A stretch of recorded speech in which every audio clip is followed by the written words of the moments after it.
Bonjour à tous et à toutes, et bienvenue sur ma chaîne La Brebis Galeuse. J'espère que vous allez tous bien. Alors, aujourd'hui dans cette vidéo, nous allons mettre un esprit un peu délicat à l'épreuve, pour savoir s'il vient de Dieu ou non. Car c'est ce qu'on nous demande de faire dans 1 Jean chapitre 4 verset 1. Je cite, Bien-aimés, n'ajoutez pas foi à tout esprit, mais éprouvez les esprits pour savoir s'ils sont de Dieu, car plusieurs faux prophètes ou plusieurs prétendus prophètes, selon les traductions, sont venus dans le monde. Reconnaissez à ceux-ci l'Esprit de Dieu. Écoutez bien, tout esprit qui confesse Jésus-Christ venu en chair est de Dieu. On y reviendra plus tard pour comprendre ce que ça veut dire. Et puis Jésus nous prévient qu'il viendrait après lui de faux prophètes que nous reconnaîtrons à leurs fruits.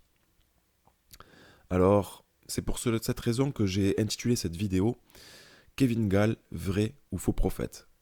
Car Kevin Gall, que je salue, s'autoproclame prophète, sentinelle, envoyé de Dieu, messager de Dieu, capable de communiquer avec Dieu via la prière et la méditation, et Dieu lui répondrait soudainement. Il nous dit qu'il reçoit des visions, des songes. Il nous dit qu'il est en mission pour Dieu, en campagne et aussi en guerre. On verra par la suite contre qui et contre quoi. Voilà pourquoi nous allons nous pencher sur cet arbre afin de cueillir et observer ses fruits et discerner si selon ce qui est écrit, s'il produit du bon ou du mauvais fruit. Et pour cela, comme d'habitude, nous allons nous servir de l'épée de l'esprit qui est la parole de Dieu. Alors, tout d'abord, nous allons commencer par le commencement. Chaque fois que Kevin Gall se présente dans chacune de ses vidéos, il nous dit Bonjour à tous, je suis Kevin Gall, ministère prophétique. Alors, il commence de suite par nous donner son identité et sa fonction. Ministère prophétique, qui ne veut pas forcément dire qu'il est un ministre de prophète. Mais c'est vrai que ministère prophétique dit comme ça peut paraître un peu gros. Mais bon, ministère prophétique, ça existe, c'est biblique.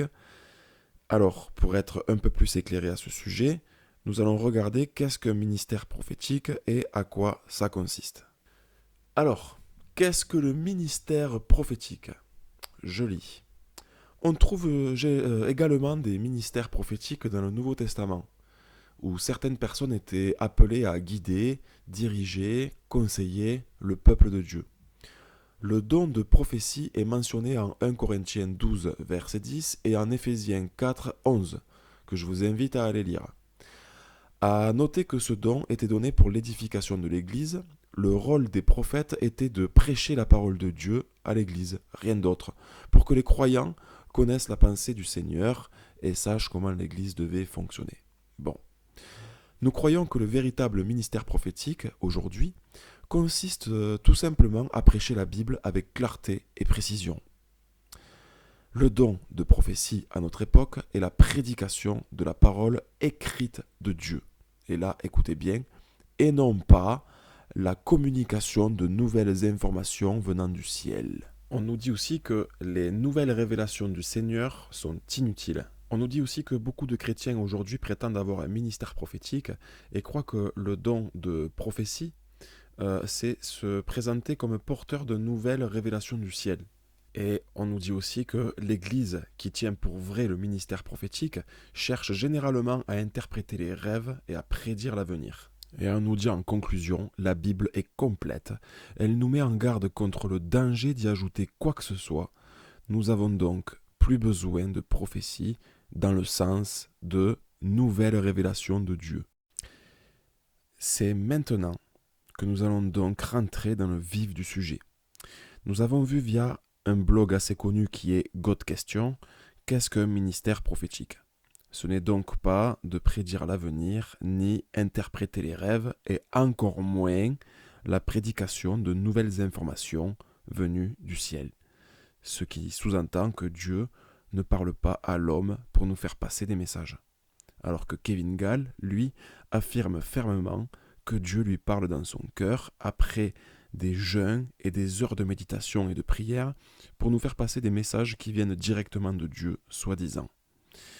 Et nous verrons quelques extraits de vidéos de Kevin qui le prouvent en avançant. Alors, nous n'allons pas dire Amen, juste avec ce que conclut ce blog à propos des ministères prophétiques et le fait de pouvoir entendre la voix de Dieu, car c'était juste pour avoir une idée. Donc maintenant, pour avoir une réelle réponse, nous allons tout simplement nous pencher sur la Bible. Alors, je vous ai compilé quelques versets qui répondent à ces fameuses questions qui sont: est-ce possible de recevoir des messages de Dieu ou entendre sa voix ou encore de communiquer avec Dieu de nos jours? Alors, c'est parti pour Hébreux 1, verset 1. À bien des reprises et bien des manières, Dieu a parlé autrefois à nos ancêtres par les prophètes. Alors, dans ce verset du Nouveau Testament, on nous dit que Dieu a parlé par les prophètes à plusieurs reprises et de plusieurs manières. On pourrait donc se dire que c'est possible alors qu'il parle à Kevin Gall. Sauf qu'il précise qu'il parlait à nos ancêtres par les prophètes autrefois, c'est-à-dire avant, dans les temps anciens, dans l'Ancien Testament. Et donc, qu'en est-il de maintenant? La suite au verset 2. Et maintenant, dans ces jours qui sont les derniers, il nous a parlé par le Fils, et pas par Kevin Gall, d'accord? Par le Fils. Et il a fait de lui l'héritier de toutes choses, et c'est aussi par lui qu'il a créé l'univers. Et ça, c'est maintenant. Et on ne va pas rester focalisé juste sur ce seul verset, car il y en a plein d'autres dans le Nouveau Testament, comme par exemple dans Acte 3, au verset 21. Dieu a parlé anciennement, donc avant, ancien, d'accord, par la bouche des saints prophètes. Un autre exemple aussi dans Luc 1, verset 70, comme il l'avait annoncé par la bouche de ses saints prophètes des temps anciens. Bon, vous l'aurez compris, les prophètes qui avaient le don de parler avec Dieu étaient les prophètes de l'Ancien Testament. Et à chaque fois qu'on nous parle de ce don dans le Nouveau Testament, on nous dit que c'était autrefois, anciennement ou dans les temps anciens. Je pense que la Bible est assez claire à ce sujet. Et on nous précise en plus que maintenant, dans les derniers temps, Dieu parle par le Fils. Point. Bon, alors, là, j'aurais une première question à poser à Kevin Gall, à laquelle il serait sain d'y répondre, car je pense que beaucoup de gens se posent la question. Alors Kevin, est-ce que tu pourrais nous montrer des versets du Nouveau Testament qui mentionnent que l'homme peut entendre Dieu lui parler? Car ce don, même Jésus, lui-même quand il est venu dans la chair, il ne l'avait pas. Et la seule fois où la voix du Père s'est fait entendre, c'est au moment du baptême de Jésus, quand le ciel s'est ouvert, que l'Esprit Saint est descendu. C'est à ce moment-là qu'une voix forte se fit entendre. Et cette voix-là, c'était la voix du Père. Mais sauf que cette voix, tous ceux qui étaient sur place l'ont entendue. Et pas juste Jésus et le prophète Jean le Baptiste, mais bien tous ceux qui ont assisté à ce baptême miraculeux. Et même quand Jésus parle du Père, il ne nous dit jamais « Dieu m'a dit », mais il est écrit. Alors, s'il te plaît, Kevin, il nous faut une réponse à ce sujet. Merci. Alors, maintenant que l'on a vu qu'est-ce qu'un faux ministère prophétique, c'est-à-dire un ministère qui se vante de parler avec Dieu directement et qui interprète les rêves ou qui cherche à nous montrer l'avenir. Nous allons maintenant nous intéresser à savoir qu'est-ce qu'un faux prophète. Toujours avec la Bible car elle nous y répond comme toujours. Prenons cet avertissement dans le Nouveau Testament qui est dans 2 Pierre 2, 1. Et on y reviendra d'ailleurs pour lire à la suite et pour lire d'autres traductions. Alors, autrefois, il y a eu des prophètes de mensonges parmi le peuple d'Israël et il en sera de même parmi vous. Alors, il nous dit que autrefois, donc dans l'Ancien Testament, il y a eu des prophètes de mensonges. Et il nous dit qu'il en sera de même parmi nous, c'est-à-dire donc que encore de nos jours, dans ces derniers temps, qu'il y aura ces mêmes prophètes de mensonges. Donc, Pour savoir comment étaient autrefois ces prophètes de mensonges, il nous suffit d'aller fouiller dans l'Ancien Testament et de nous pencher sur Jérémie 23 et Ézéchiel 13 et de comparer ces prophètes de mensonges avec Kevin Gall pour savoir s'il y a des points en commun. C'est parti. Au verset 16. Ainsi parle l'Éternel des armées. N'écoutez pas les paroles des prophètes qui vous prophétisent. Ils vous entraînent à des choses de néant et ils disent des visions de leur cœur, et non ce qui vient de la bouche de l'Éternel. Alors là, gros avertissement de notre Père qui nous dit de ne pas écouter les prophètes qui prophétisent car ils nous entraînent dans des choses de néant. Et là, écoutez bien, le plus important à retenir, c'est qu'ils précisent pourquoi. C'est parce qu'ils disent les visions de leur cœur et non ce qui vient de la bouche de Dieu. Allez, maintenant, jetons un œil sur Kevin Gall et comparons. Bonjour à tous, je suis Kevin Gall, ministère prophétique. Nous sommes le 12 janvier 2020, il est 14 heures. Et le message du Seigneur aujourd'hui est violent. Il est tranchant et il est véritable. Alors, je vous assure, je fais jamais de vidéo sans me tenir devant Dieu, dans la prière et dans la méditation. Quand je fais des vidéos, je dis exactement ce qui sort dans mon cœur, ce que j'ai reçu. Dans mon esprit. Bon, déjà, il commence sa vidéo en annonçant que c'est un ministère prophétique. Et il enchaîne directement en disant qu'il a reçu un message de Dieu, un message qui est violent, tranchant et véritable, soi-disant.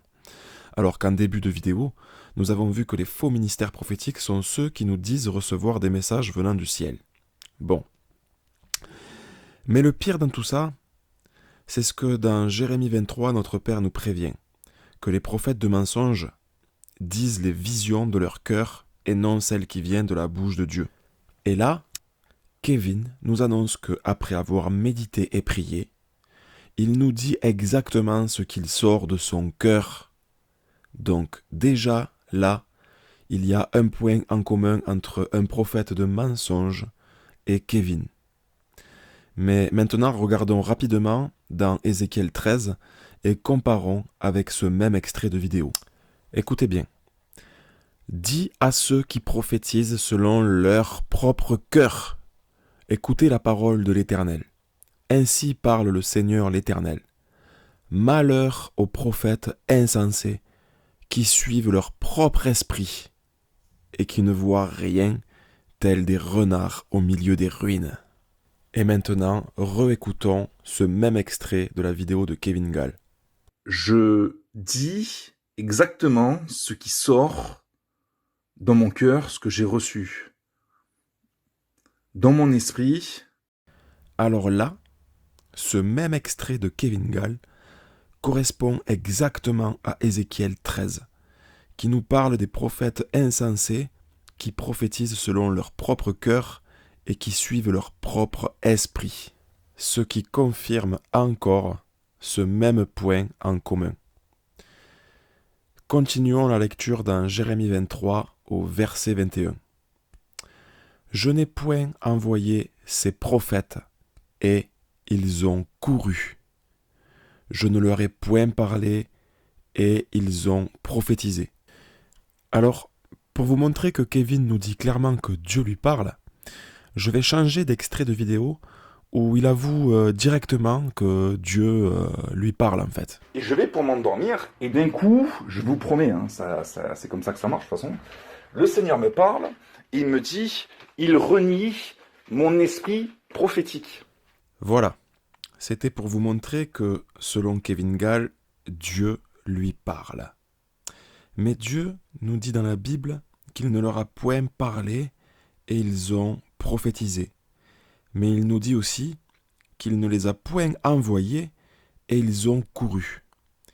Alors, maintenant, revenons au premier extrait et réécoutons depuis le début et concentrez-vous bien sur ce qu'il va dire à la suite.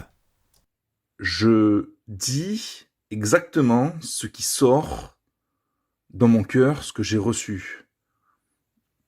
Dans mon esprit, alors que je faisais toutes sortes de choses de la vie, quand je me tiens en prière, je reçois clairement des choses.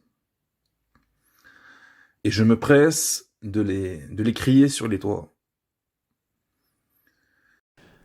Alors là, Kevin nous dit que quand il est en prière, il reçoit des choses, ce qui revient à dire que Dieu lui répond à sa prière, donc qu'il lui parle, selon lui.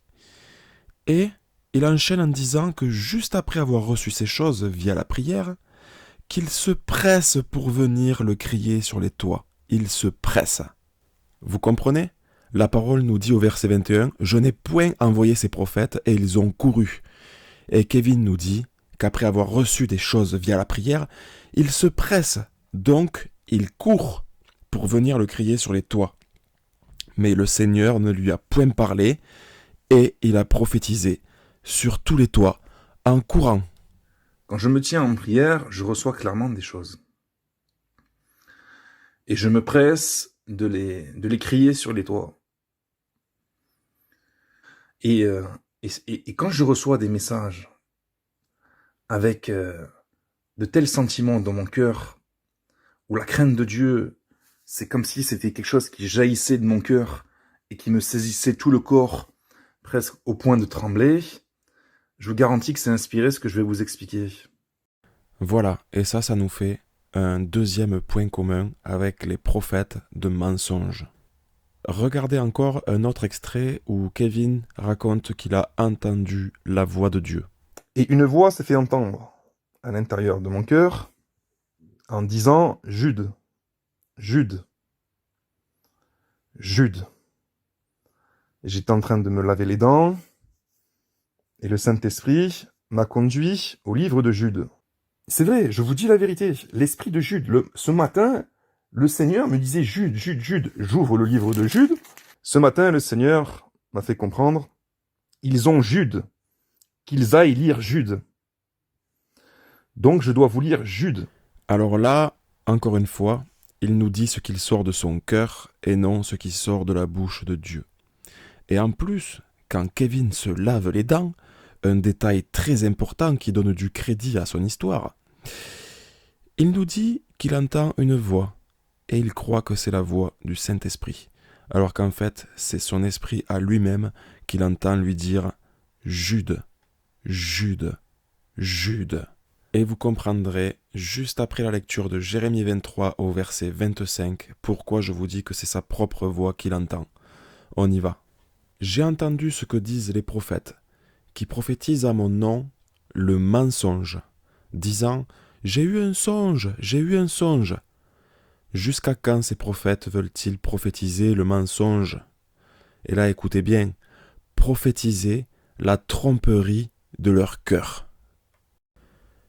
Vous comprenez maintenant pourquoi je vous disais que c'est sa propre voix qu'il entendait et pas celle de Dieu notre Père qui est au ciel. Car à propos des prophètes de mensonges, la parole est claire et elle nous dit qu'ils prophétisent la tromperie de leur cœur. Et Kevin Gall, lui, nous dit exactement ce qu'il a entendu dans son propre cœur. C'est-à-dire Jude, Jude, Jude. Et pour lui, ça, c'était la voix du Saint-Esprit, nous dit-il, alors que c'était tout simplement la tromperie de son cœur. Donc Jude, Jude, Jude, il se l'est dit tout seul, en lui-même, au moment où il se lavait les dents. Mais Kevin, lui, croit fermement que ça vient du ciel, car il se fait lui-même tromper par son propre cœur. Sauf que nous avons vu que Dieu parlait par la bouche de ces 5 prophètes dans les temps anciens, donc dans l'Ancien Testament, et que maintenant il nous a parlé par le Fils. Et il précise qu'il parlait par la bouche des prophètes. Il ne dit pas qu'il a parlé dans leur cœur ou dans leur esprit, mais par la bouche. Kevin se laisse donc tromper par son propre cœur, et par la même occasion, il trompe aussi ceux qui l'ont cru. Bon, on reprend la lecture, et on revient à Jérémie 23 au verset 27. J'ai entendu ce que disent les prophètes, qui prophétisent à mon nom le mensonge, disant « J'ai eu un songe, j'ai eu un songe ». Bon, là encore une fois, on peut dire que c'est quand même une coutume chez Kevin de nous dire qu'il a eu un songe. Si vous vous penchez un peu sur sa chaîne YouTube, vous verrez que dans une vidéo sur deux, il nous dit « J'ai eu un songe, j'ai eu un songe ». Alors voici deux exemples pris au hasard, mais vous en trouverez presque dans toutes ces vidéos. Regardez. Et le Seigneur m'a couché la nuit, donc j'étais endormi. Excusez-moi, je suis obligé de stopper là. Là, il nous dit que c'est carrément le Seigneur qui l'a couché. Hein. C'est quand même un peu gros. Et le Seigneur m'a couché la nuit, donc j'étais endormi. Et soudainement, je me suis mis à voir dans une vision nocturne, dans un songe, que j'étais dans une salle remplie de cadavres. Donc, je me suis endormi et j'ai commencé à recevoir un songe. Et dans ce songe, j'étais dans une salle et il était convenu que ça allait être Satan qui allait présider. Voilà. Mais jusqu'à quand ces prophètes veulent-ils prophétiser le mensonge, prophétiser la tromperie de leur cœur? Ils pensent faire oublier mon nom à mon peuple par les songes que chacun d'eux raconte à son prochain, comme leurs pères ont oublié mon nom pour Baal. Que le prophète qui a eu un songe raconte ce songe, et que celui qui a entendu ma parole rapporte fidèlement ma parole. Pourquoi mêler la paille au froment, dit l'Éternel? Ma parole n'est-elle pas comme un feu, dit l'Éternel, comme un marteau qui brise le roc? Alors, ce verset est tout simplement parfait, et nous allons nous en servir. Car ce verset demande aux prophètes qui ont eu un songe de raconter ce songe, comme le fait très bien Kevin Gall. Ces songes qui ne sont, je le rappelle, que les tromperies de leur cœur, et il demande à ceux qui ont entendu la parole qui est écrite, bien sûr, de l'apporter fidèlement, donc d'apporter cette parole telle qu'elle est écrite. Et il nous dit pourquoi mêler la paille au froment. En gros, on nous demande de séparer la paille d'avec le froment, c'est-à-dire de séparer le vrai du faux. Et là, la paille, c'est les songes faux de ces prophètes de mensonges. Et il nous dit que sa parole est comme un feu. Le feu brûle la paille. Il nous dit que sa parole est comme un marteau qui brise le roc.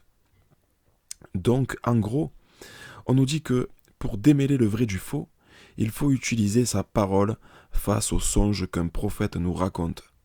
Car si un songe est faux, et le mensonge dur comme un roc, la parole de vérité viendra brûler et détruire ce qui est faux, afin que la paille ne soit plus mêlée au froment et que les gens ne soient plus dans la confusion.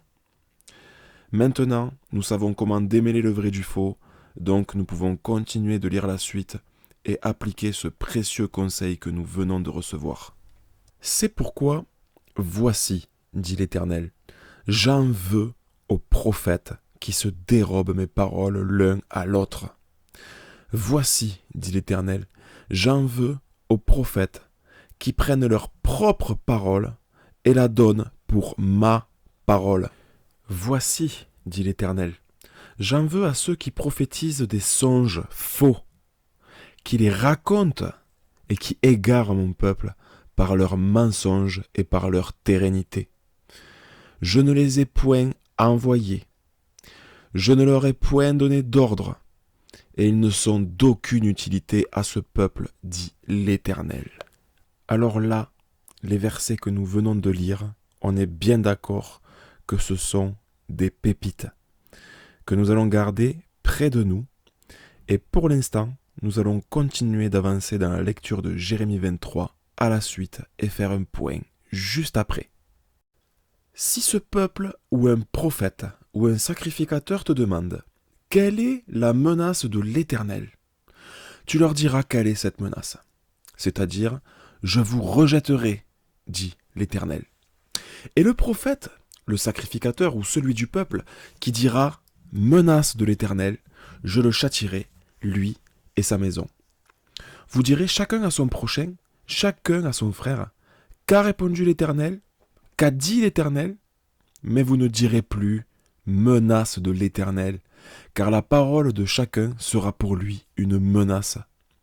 Vous tordez les paroles du Dieu vivant, de l'Éternel des armées, notre Dieu. Tu diras au prophète, Kevin Gall par exemple, « Que t'a répondu l'Éternel? Qu'a dit l'Éternel ?» Et si vous dites encore « menace de l'Éternel », alors ainsi parle l'Éternel. Parce que vous dites ce mot « menace de l'Éternel », quoi que j'ai envoyé vers vous pour vous dire « Vous ne direz pas menace de l'Éternel ». À cause de cela, voici, je vous oublierai et je vous rejetterai, vous et la ville que j'avais donnée à vous et à vos pères. Je vous rejetterai loin de ma face, et je mettrai sur vous un opprobre éternel et une honte éternelle qui ne s'oublieront pas. Alors, là, ce qu'il fallait retenir avant de regarder quelques extraits de vidéos qui collent exactement avec ce qu'on vient de lire, c'est que Dieu en veut à ceux qui disent des songes faux et qui les racontent en plus de ça. Parce qu'en faisant ça, il égare son peuple en fait. Puis, il en veut à ceux qui disent qu'ils sont envoyés de Dieu, car Dieu ne les a pas envoyés. Puis, il nous dit aussi qu'il en veut à ceux qui disent « Dieu m'a dit », car il ne leur a pas parlé, et il ne leur a pas donné d'ordre. Donc, en gros, il ne leur a pas donné de message, et encore moins de mission. Tout ça, c'est dû au fait qu'il écoute son propre cœur et son propre esprit, qui le trompe. Tout ça n'a rien à voir avec Dieu ou le Saint-Esprit, car Dieu nous dit que c'est du mensonge. Kevin dit que avant de faire une vidéo, il se tient en prière ou dans la méditation, devant Dieu. Mais en fait, ce qu'il fait, je pense, après peut-être que je me trompe, c'est que quand il prie, il attend une réponse directe de Dieu en son propre cœur. Et son cœur, ou son esprit, lui répond. Et en fait, il se répond tout seul, lui-même. Et il prend ça comme si ça venait de Dieu en personne.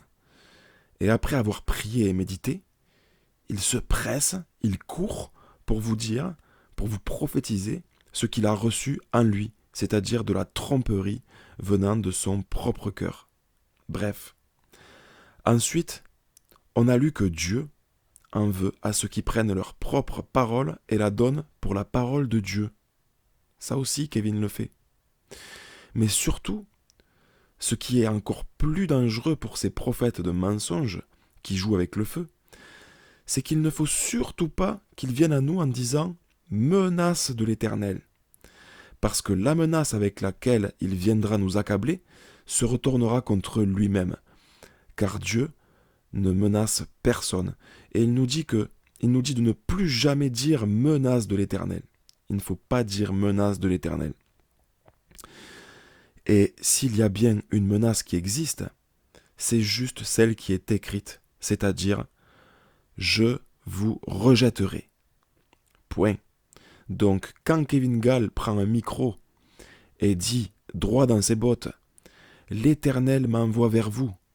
Il m'a montré dans un songe, et il m'a dit, oui, parce qu'il me parle, que vous allez aller en enfer, ou que vous êtes banni, ou que vous êtes appelé en jugement, vous êtes effacé du livre de vie, ou encore que celui qui ne me croit pas rejette en fait mon esprit prophétique, c'est donc un blasphème contre le Saint-Esprit, et que ça irrite le Seigneur. Tout ça, ce sont des menaces qui viennent absolument pas de Dieu, mais de Kevin en personne. Il se met donc en danger, car s'il revient encore vers les gens en disant « menace de l'Éternel », alors cette menace se retournera contre lui, et il sera rejeté, et il y aura sur lui une honte éternelle. Et c'est quand même dommage. Personne ne veut que cela arrive et personne n'aimerait vivre ça. Donc j'espère vraiment que cette vidéo aura du bon. Alors, maintenant que nous connaissons la parole écrite dans Jérémie 23 et dans Ézéchiel 13, qui s'adresse donc aux faux prophètes de mensonges qui prophétisent selon leur propre cœur, nous allons pouvoir visionner quelques extraits de vidéos qui collent très bien avec tout ce que nous venons d'apprendre. Je ne vais donc pas toutes les commenter car vous comprendrez vous-même qui êtes maintenant conscient de la vérité. On va d'abord commencer par un message d'avertissement de la part de Kevin et ensuite on enchaîne. Bon visionnage.